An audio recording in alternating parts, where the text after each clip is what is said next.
The acrid smell of burnt paper still clung to Fiona's fingertips as she dragged an old duffel bag from under her bed. 3:47 a.m.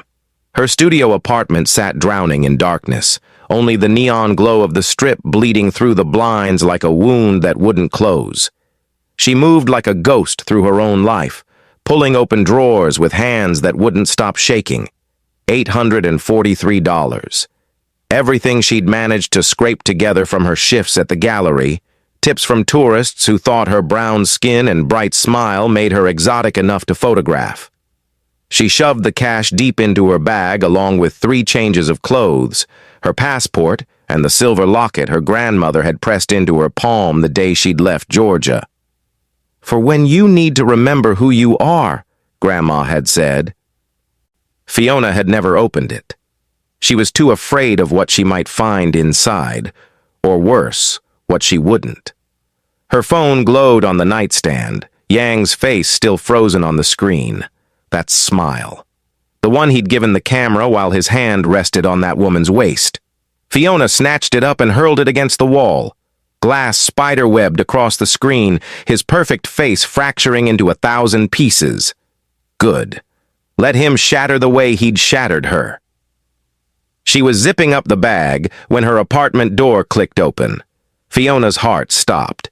She hadn't heard footsteps, hadn't heard the lock turn, but there he stood in her doorway, not Yang, but someone almost worse.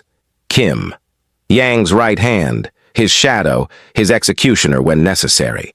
The man wore an expensive suit that looked wrong on someone so comfortable with violence. "Going somewhere, Fiona?" His voice was silk over steel, that soft Korean accent making every word sound like a threat, wrapped in courtesy. Her fingers tightened on the bag strap. "How did you get in here?" Kim smiled, and it was the kind of smile that never reached the eyes. "Yang owns this building. He's owned it since the day you signed your lease." He stepped inside, closing the door with a gentleness that felt obscene. "Did you really think you chose this apartment by chance? That the rent was so affordable because the landlord liked you?" The room tilted. Every breath became a battle. "He's been watching you."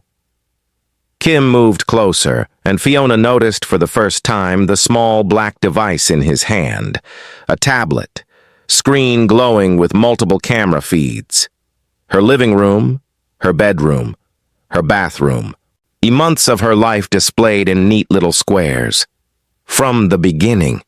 Since the night you first smiled at him in that gallery. Since before you even knew his name. Fiona's stomach lurched. She thought of every private moment, every vulnerable second she'd spent in this apartment believing she was alone. Her hands moved instinctively to her stomach, protective of the secret she'd thought was still hers. Kim's gaze followed the gesture. His smile widened. "Ah, so you do know. That makes this easier." He pocketed the tablet. "There's a car waiting downstairs. You can walk or I can carry you. Either way, you're coming with me." "To where?" "To him." Kim tilted his head, studying her the way a scientist might study a specimen.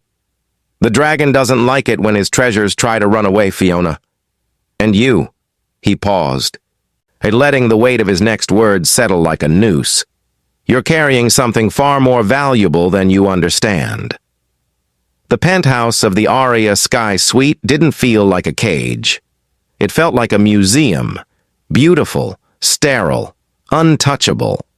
Floor-to-ceiling windows showcased the Las Vegas Strip in all its neon glory, the city bleeding light into the pre-dawn darkness like an open wound. Fiona stood in the center of the massive living room, her small duffel bag still clutched in her white-knuckled grip, feeling like a stain on something too expensive to touch. Yang stood by the window, his back to her. Charcoal suit perfectly tailored, dark hair swept back, hands clasped behind him like a general surveying a battlefield he'd already won. He didn't turn when Kim deposited her inside. He didn't acknowledge her presence for a full minute that stretched into eternity. When he finally spoke, his voice was quiet, controlled. more terrifying than any shout could ever be. You were going to leave, not a question, an accusation. Fiona's jaw tightened. You got engaged, to someone else. While I was, her voice cracked. She hated herself for it. While I was carrying your child. Her name is Valentina Park. Yang turned then, and Fiona's breath caught despite everything.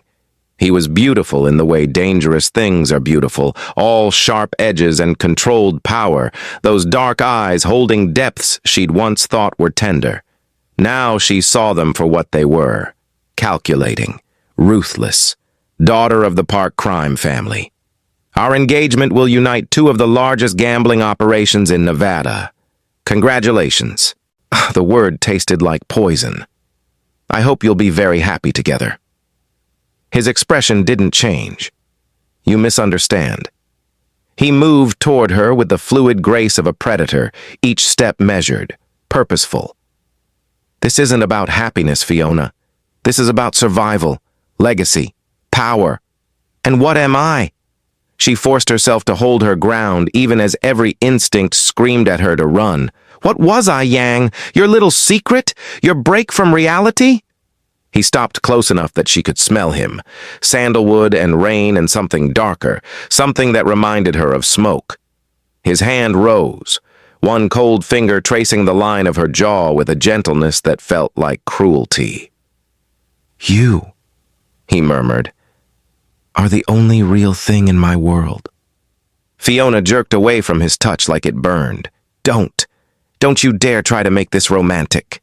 You were planning a wedding while I was. Her hand moved to her stomach before she could stop it. His gaze followed the gesture. Something flickered in those obsidian eyes. Possession, hunger, something primitive and territorial that made her skin prickle with awareness. I know about the baby, Fiona. I've known since the moment the test results were logged into the hospital system 3 weeks ago. The world stopped spinning. 3 weeks? Her voice was barely a whisper. You knew for 3 weeks and you didn't. You just let me. I let you think you had a choice. Yang's voice dropped to that dangerous register that used to make her shiver for entirely different reasons. I let you think you could run, that you could decide whether or not to keep my heir, whether or not to stay in my life. He stepped closer, crowding her space until her back hit the cold glass of the window. But there was never a choice, Fiona. There was never an escape. You've been mine since the moment you walked into that gallery. The baby just makes it permanent.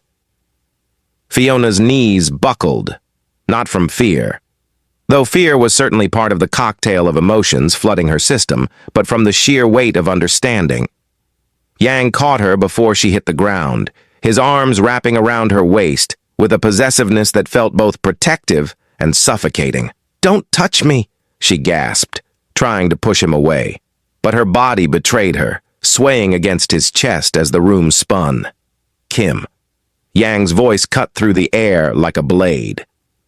Get Dr. Huang! Now! Fiona barely registered Kim leaving.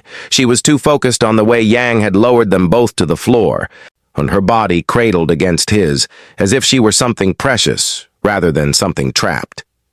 His hand pressed against her forehead, checking for fever with a tenderness that felt like mockery after everything he'd just revealed. I feel sick, she whispered. I know. His thumb traced circles against her temple, that same gentle touch he'd used when they were together, when she'd thought he was just a successful businessman with a complicated past, rather than a monster wearing a man's face. It's the stress, the shock. You need to eat something. I need to get away from you. That's not going to happen. No anger in his tone, just certainty. As if her freedom was a debate that had already been settled in a courtroom she'd never been invited to. The penthouse door opened. A woman in an expensive pantsuit entered, medical bag in hand, on her expression professionally blank in a way that suggested she'd seen worse things than a pregnant woman on the verge of collapse. Mr. Yang, Dr. Huang. Yang shifted, lifting Fiona like she weighed nothing and carrying her to the massive sectional sofa. He set her down with care that felt pornographic in its gentleness, his hands lingering on her waist for a moment too long before he finally released her. Check her vitals. Make sure the baby is fine. Dr. Huang knelt beside the sofa, pulling out equipment with the efficiency of someone who'd done this countless times.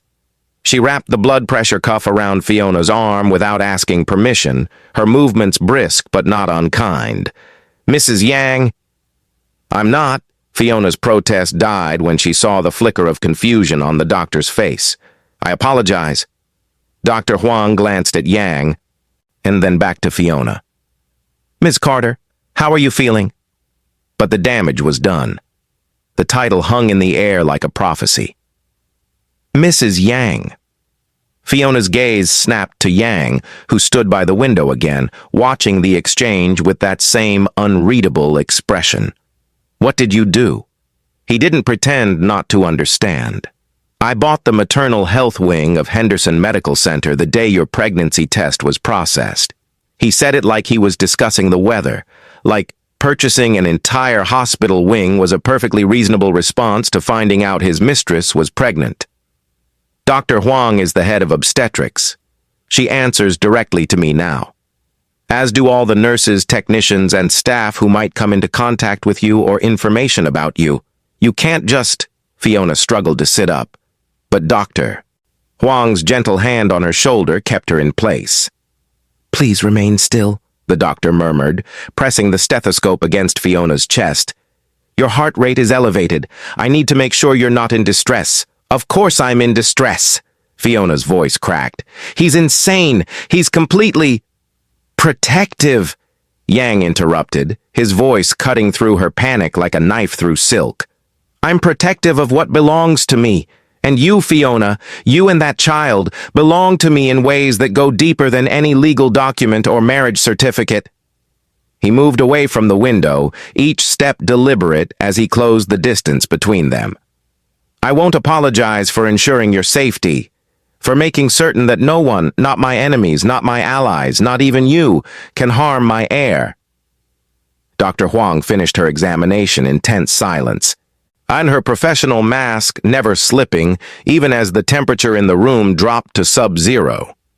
She packed up her equipment with careful precision, handed Fiona a bottle of prenatal vitamins that looked suspiciously pre-prepared, and excused herself with a bow that felt more like surrender than respect. The moment the door clicked shut, Fiona was on her feet. I want to leave. No, you can't keep me here. I can. Yang poured himself a drink from the bar, whiskey neat, the amber liquid catching the early morning light streaming through the windows. I own this tower. I employ the security. I control every entrance and exit. You're not leaving this penthouse until I know you're safe. Safe from what? Fiona's laugh was brittle, sharp enough to draw blood. From you? Because right now, Yang, you're the biggest threat in my life. But he took a slow sip of his drink, his gaze never leaving hers. The Park family has enemies. My engagement to Valentina has made those enemies bold. There are 3 rival syndicates who would love nothing more than to discover I have a weakness, a vulnerability. His eyes dropped to her stomach. A child that isn't protected by the alliance that marriage would provide. Then let me go. Desperation colored her words. Let me disappear. They'll never know about the baby. They'll never know about me. I'll vanish so completely that... You think I haven't already thought of that? Yang set his glass down with controlled force, the crystal hitting marble with a sound like a gunshot. You think that wasn't my first instinct? To hide you away somewhere remote, somewhere safe, where no one could ever find you? Yeah, he crossed the space between them in 3 strides, his hands gripping her shoulders with the intensity that bordered on bruising. But I can't, because I've already made the mistake of caring about you, Fiona. And in my world, caring about someone is the same as painting a target on their back. The moment I try to hide you, someone will start looking. The moment I show weakness, someone will strike. Fiona stared up at him, seeing the truth written in every line of his face. This wasn't love. This was obsession, possession, the desperate clutching of a man who'd built an empire on violence, trying to hold on to the one gentle thing he'd ever touched. "I hate you," she whispered. "I know." His thumb brushed across her collarbone, the touch achingly familiar. "But you'll stay, because despite what you think of me, you're smart enough to know that out there." He gestured toward the window, toward the glittering city beyond. "You're prey. In here with me, you're untouchable." She wanted to argue, wanted to fight, but exhaustion crashed over her like a wave, and she found herself swaying on her feet again. Yang caught her, his arms wrapping around her waist with that same possessive gentleness that made her want to scream. "I'll show you to your room," he murmured against her hair. "You need to rest. I don't want—" "It's not a request." He guided her through the penthouse, down a hallway lined with abstract art that probably cost more than her entire life had been worth before she'd met him. The bedroom he showed her was massive king-sized bed with silk sheets, another wall of windows overlooking the strip, and a door that led to a bathroom larger than her old apartment. Fiona stood in the center of the room, her duffel bag still clutched like a lifeline, and tried not to think about how the door didn't have a lock on the inside. Yang lingered in the doorway, his expression unreadable. "There are clothes in the closet, your size, your style, everything you might need." Of course there were, because he'd been planning this, preparing for it. "How long?" she asked quietly. "How long have you been planning to cage me?" His jaw tightened. "Since the moment I realized I couldn't let you go." He started to leave, then paused, his hand on the doorframe. "The engagement to Valentina is business, Fiona. Strategy, survival. But you," his voice dropped to something raw, something that sounded almost like pain. "You're the only thing in my life that's mine. Not because of power or fear or obligation, just mine. And I'll burn this entire city to the ground before I let anyone take you from me." He closed the door before she could respond. Fiona stood alone in her gilded prison, one hand pressed against the glass, watching the sun rise over a city that no longer felt like freedom. And despite everything, despite the fear and the anger and the absolute insanity of her situation, her other hand moved to her stomach, protective of the life growing inside her. A life that had just become the most dangerous thing she'd ever carried. Fiona didn't sleep. How could she, knowing Yang was somewhere in this penthouse, breathing the same air, existing in the same carefully controlled space? She lay on top of the silk sheets fully clothed, staring at the ceiling as dawn bled into morning, and then afternoon. Her hand never left her stomach, as if she could protect the tiny life inside through sheer will alone. Around 3 p.m., hunger finally drove her from the room. She opened the door expecting guards, locks, some physical manifestation of her imprisonment. Instead, she found only silence and the faint smell of coffee drifting from somewhere deeper in the penthouse. The living room was empty. So was the kitchen, though someone had left a covered plate on the marble island. Fiona lifted the lid to find perfectly prepared bibimbap, still warm, the egg yolk gleaming like a golden eye. Her favorite. Of course he knew. Yang knew everything. She was halfway through the meal, hating herself for how good it tasted when she heard it. A voice, low, controlled, and speaking rapid Korean from somewhere down the hall she hadn't yet explored. Yang's voice, but different, harder, colder, carrying an edge that made the hair on her arms stand up. Fiona set down her chopsticks. She should go back to her room, should pretend she hadn't heard anything. But something in that tone pulled her forward, curiosity and dread twisting together in her chest. The hallway was dim, lit only by the late afternoon sun filtering through distant windows. She followed the sound to a partially open door, her bare feet silent on the hardwood. Through the gap, she could see Yang's office, all dark wood and leather, screens mounted on the wall displaying security feeds and stock tickers. And Yang. standing with his back to the door, phone pressed to his ear, in his free hand gripping the edge of his desk so hard his knuckles had gone white. "I don't care about the timeline," he said in English now, his voice lethal. "Move it up. The wedding happens in 3 days, not 3 weeks. Fiona's heart stopped. "Valentina's father is getting suspicious. If we wait any longer, he'll realize the engagement is—" Yang paused, listening. "No. The Park family doesn't know about Fiona. No one knows. And it needs to stay that way until after the ceremony." Another pause. "Because the moment I marry into that family, they become the target. Every enemy I've made, every rival syndicate looking for weakness, they'll all focus on Valentina, on her family, on everything except the woman actually carrying my child." The phone slipped from Fiona's hand. It hit the floor with a crack that shattered the silence like a gunshot. Yang spun around. Their eyes met through the gap in the door, his dark and unreadable, hers wide with dawning horror. He ended the call without breaking eye contact. "Come in, Fiona. Not a request. Never a request with him." She pushed the door open, her legs moving on autopilot even as her mind screamed at her to run. Yang watched her enter, his expression carved from stone, giving nothing away. "You're marrying her to make her the target," Fiona whispered. "You're using your engagement as bait. I'm using my engagement as a shield." Yang moved around the desk with that predatory grace, each step measured, deliberate. "For you. For our child. Valentina Park is a soldier's daughter. She understands the game. She knows what she's signing up for. Does she know you're using her to die in my place?"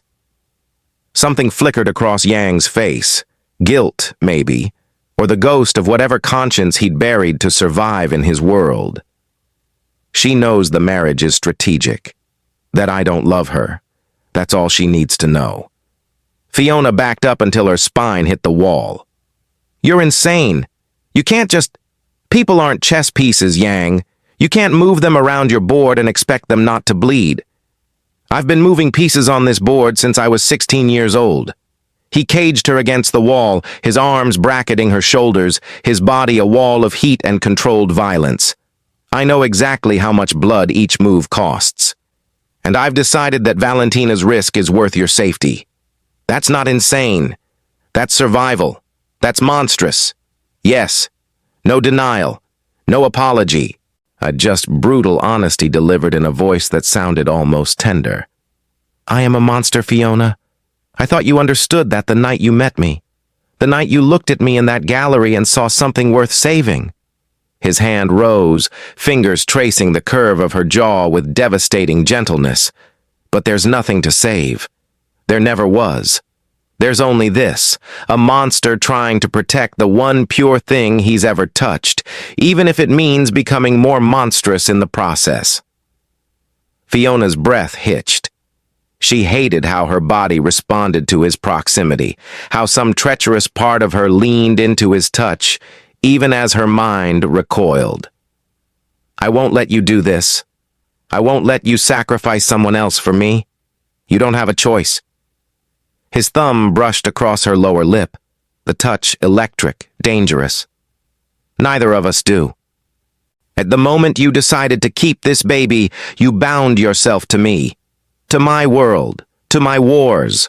And in war, Fiona, there are always casualties." She shoved him hard, her palms flat against his chest, putting every ounce of strength she had into pushing him away. Yang let her, stepping back with that infuriating calm, watching her with eyes that saw too much. "I hate you," she spat, the words sharp as broken glass. "I hate everything about you. The way you manipulate, the way you control, the way you think you can just decide who lives and who dies based on what's convenient for your empire." "I know." He straightened his cuffs, the gesture so casual it felt obscene. "But your hatred doesn't change reality. The wedding happens in 3 days. Valentina becomes my wife in the eyes of the law and the underworld. And you—" His gaze dropped to her stomach. "You stay here, safe, hidden, mine. Show me. The words escaped before Fiona could stop them. What? The ring. She pushed off the wall, closing the distance between them with a recklessness born of desperation. The engagement ring you gave her. The one from the news. Show it to me. Yang's expression flickered. Surprise, maybe, or calculation.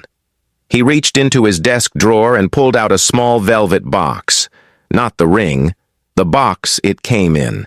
He opened it to reveal a massive diamond solitaire, the stone so large it looked fake, sitting in a bed of black velvet like a star that had fallen to earth and died. Fiona stared at it. This was the ring that had destroyed her world. The symbol of Yang choosing someone else, something else, over what they'd had together. It's beautiful, she whispered. Then she looked up at him, tears burning in her eyes. Is that supposed to make me feel better? That you bought her something beautiful while you locked me in a cage? Look closer. Yang lifted the ring from the box, holding it up to the light. What do you see? A diamond. Look, closer. Fiona squinted. There, embedded in the band so small she almost missed it, a tiny blinking red light. Her breath caught. What is that? GPS tracker, heart rate monitor, audio transmitter. Yang's voice was clinical, detached, like he was describing a weapon rather than a piece of jewelry. The moment Valentina puts this ring on, I'll know where she is every second of every day. I'll hear every conversation she has. I'll know if her heart rate spikes, if she's in danger, if someone so much as looks at her wrong. When understanding crashed over Fiona like ice water. You're tracking her. I'm tracking everyone who gets close to her. Yang returned the ring to its box with careful precision. Her father, her brothers, every member of the Park Syndicate who thinks this marriage gives them access to my empire. The ring is a listening device, Fiona. A weapon disguised as a promise. He closed the box with a soft click. And in 3 days, when I slide this onto Valentina's finger in front of the entire Vegas underworld, every enemy I've ever made will focus all their attention on her, on what she represents, on the alliance they think I'm trying to build, while I'm here, hidden, with your real heir. Now you're beginning to understand. Yang set the box back in the drawer, his movements precise, controlled. Valentina isn't a victim. She's a decoy. And she knows it. This marriage buys her father's syndicate protection from rivals, and it buys me time to secure your safety before anyone realizes you exist. Fiona's legs gave out. She sank into the leather chair behind her, her mind racing. This is insane. All of this is completely insane. Welcome to my world. Yang poured 2 glasses of water from a crystal pitcher, handed her one. Drink. You're pale. She took the glass on autopilot, the cool water doing nothing to ease the burning in her throat. What happens after the wedding? When your enemies realize Valentina isn't actually important to you? When they figure out the marriage is fake? By then, you and the baby will be untouchable. Yang leaned against his desk, arms crossed, every inch the calculating crime lord. I'll have restructured my assets. He liquidated the illegal operations, built legitimate fronts that can't be touched by rivals or law enforcement. The Dragon of the Strip will retire, and in his place will be a respectable businessman with a wife everyone thinks is his priority. And me? What do I become in this fantasy? His eyes met hers, dark and infinite and terrifyingly sincere. You become free, to live, to raise our child, to hate me from a safe distance if that's what you choose. But alive, Fiona. Always alive. The wedding happened exactly as Yang promised. Fiona watched it on the penthouse's massive TV screen, forced to witness the man she'd once loved slide that GPS-encoded shackle onto another woman's finger. Valentina was stunning in white lace and diamonds, her smile perfect and empty. Yang looked like what he was, a predator in a tailored suit, playing the role of devoted groom while his eyes scanned the crowd for threats. The ceremony was beautiful. The lie was flawless. Fiona turned off the TV before the kiss and locked herself in the bathroom.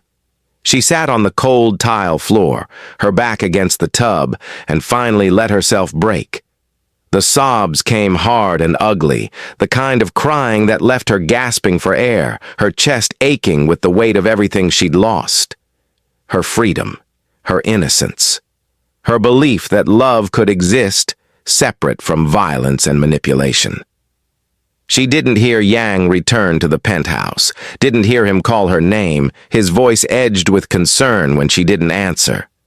She only realized he was there when she heard him on the other side of the bathroom door, his knuckles rapping gently against the wood. Fiona, soft, almost tender.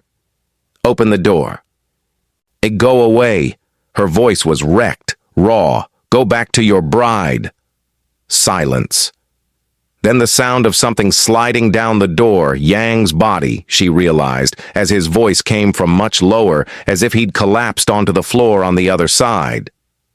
She's not my bride, not in any way that matters. You married her. I signed a contract. A pause. There's a difference. Fiona pressed her palms against her eyes, trying to stop the tears. Why are you here? Shouldn't you be at your reception, celebrating your strategic victory? The reception is a performance. I can't. His voice cracked, and the sound of Yang's control fracturing was somehow more terrifying than anything else he'd done. I can't be there knowing you're here, alone, hurting. I'm always going to be hurting. The truth tasted like ash. Because of you, because of what you've turned me into. I know. Something scraped against the door. His hand, maybe, pressed flat against the wood as if he could touch her through the barrier. I know what I've done to you, what I'm still doing. But Fiona, his breath hitched, and when he spoke again, his voice was thick with something that sounded almost like tears. I would do it all again, every manipulation, every lie, every monstrous thing, because you're alive, and that's all that matters to me. Fiona stared at the door, her heart a war zone. That's not love, Yang. That's obsession. I know. A sound like a sob, quickly stifled. But it's all I have. Silence stretched between them, heavy with everything they couldn't say. Then something slid under the door, small, metallic, catching the bathroom light. Fiona crawled forward, her hands shaking as she picked it up. A ring. And not the massive diamond from the news. This was simple gold, slightly tarnished, the kind of ring someone bought when they had more hope than money. The inside was engraved with tiny, careful letters. For when I find her. I bought that 3 years ago. Yang's voice came through the door, barely above a whisper. When I was nobody. When I was still human enough to believe in things like fate and second chances. I saw it in a pawn shop window and I thought... He broke off, collecting himself. I thought someday I'd meet someone who made me want to be more than the dragon, someone worth becoming human for. Fiona's fingers closed around the ring, the metal warm from his touch. And then you met me. And then I met you. His voice was raw, stripped of every defense, and I realized I was too far gone, too stained, and too monstrous to ever deserve the kind of love that ring represented. But I kept it anyway, because some stupid human part of me still hoped that maybe, just maybe, you could love the man I was before I became the monster I am. Tears streamed down Fiona's face, hot and unstoppable. She pressed the ring against her chest, feeling its weight, its promise, its impossibility. I can't love you, she whispered. I know. I hate what you've done, what you're still doing. I know, but I'm carrying your child. And that baby, her voice broke. That baby deserves better than a monster for a father. Yes. Yang's voice was barely audible. Which is why I've already started the process. Liquidating the illegal operations, turning evidence against my own board, creating a clean identity that can't be touched by my past. A shuddering breath. I'm burning the dragon so the man can survive. For you, for our child. Even if you never forgive me. 6 months later, Fiona stood on the balcony of a different penthouse in a different city, watching the sun set over San Francisco Bay. The Vegas neon felt like a lifetime ago, like something that had happened to someone else. Her hand rested on her swollen belly, feeling the baby kick with the strong, insistent rhythm of life demanding to be lived. Behind her, through the floor-to-ceiling windows, she could see Yang in the kitchen. He moved with careful precision, chopping vegetables for the dinner he insisted on cooking himself. No staff, no guards, just a man trying to pretend he'd never been a monster, even though they both knew the truth. The transformation had been brutal. Yang had testified against his entire criminal network and dismantling the empire he'd spent 15 years building. The Park family had called for his blood when they discovered the GPS ring's true purpose. But Valentina, cold, calculating Valentina, had negotiated a truce. The annulment was finalized within weeks. The marriage revealed as the strategic farce it had always been. The dragon of the Strip was dead, burned alive by his own calculated sacrifice.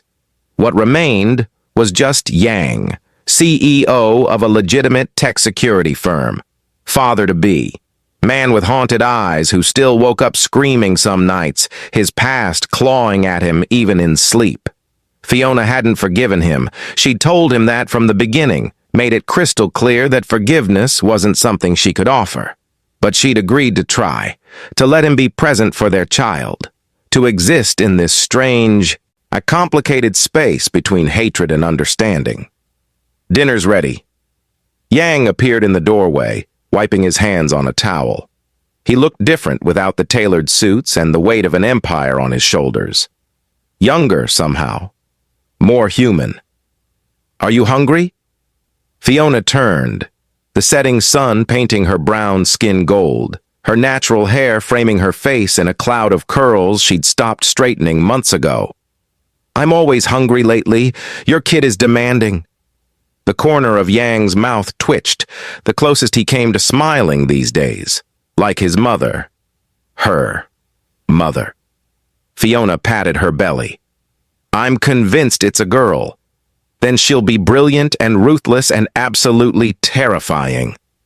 Yang held out his hand, not presuming to touch, just offering. "Just like you." Fiona stared at his hand for a long moment.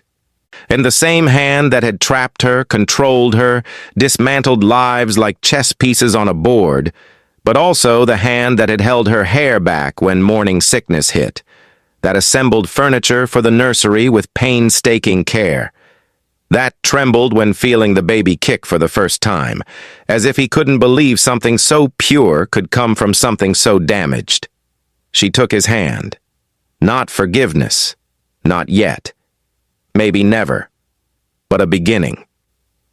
They walked inside together as his phone rang on the counter. Unknown international number. Yang glanced at the screen, his expression hardening for just a moment. A flash of the dragon breaking through the careful facade. Then he picked up the phone, walked to the balcony, and dropped it over the edge. They watched it fall 40 stories, disappearing into the San Francisco dusk like a star burning out. "That was dramatic," Fiona murmured. "That was necessary." Yang's hand settled over hers, both of them resting on her belly, protecting the life they'd created from the shadows of his past. "Some ghosts need to stay buried." Fiona leaned back against his chest, feeling his heartbeat against her spine, steady, human, alive. She thought about the ultrasound she'd burned 6 months ago, the ashes of a future she'd thought was destroyed. And she thought about the new ultrasound in her wallet, the one showing a healthy baby girl with strong lungs and her father's stubborn heartbeat. Same child, different future. Yang? Her voice was soft, barely audible over the wind. "Yes? If you ever lie to me again, if you ever manipulate or control or play God with people's lives, I will take our daughter and disappear so completely even you won't find us." His arms tightened around her, protective and possessive and just a little bit terrified. "I know. Good." She tilted her head back, meeting his eyes. as long as we understand each other." He pressed his lips to her temple, the kiss gentle, reverent, the touch of a man worshipping something he knew he didn't deserve. "I understand perfectly." The sun finished setting, painting the sky in shades of blood and gold and promise. Somewhere in the city below, Yang's past was hunting for him, searching for the dragon that no longer existed.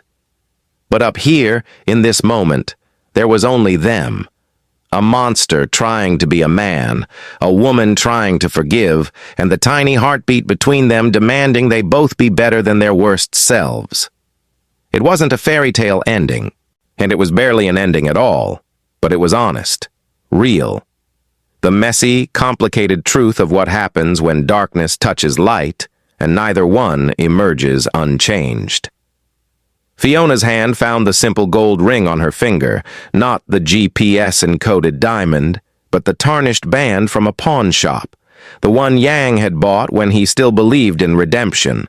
She twisted it absently, feeling its weight, its promise, its burden, and for the first time since she'd burned that ultrasound in a Las Vegas studio, she let herself hope.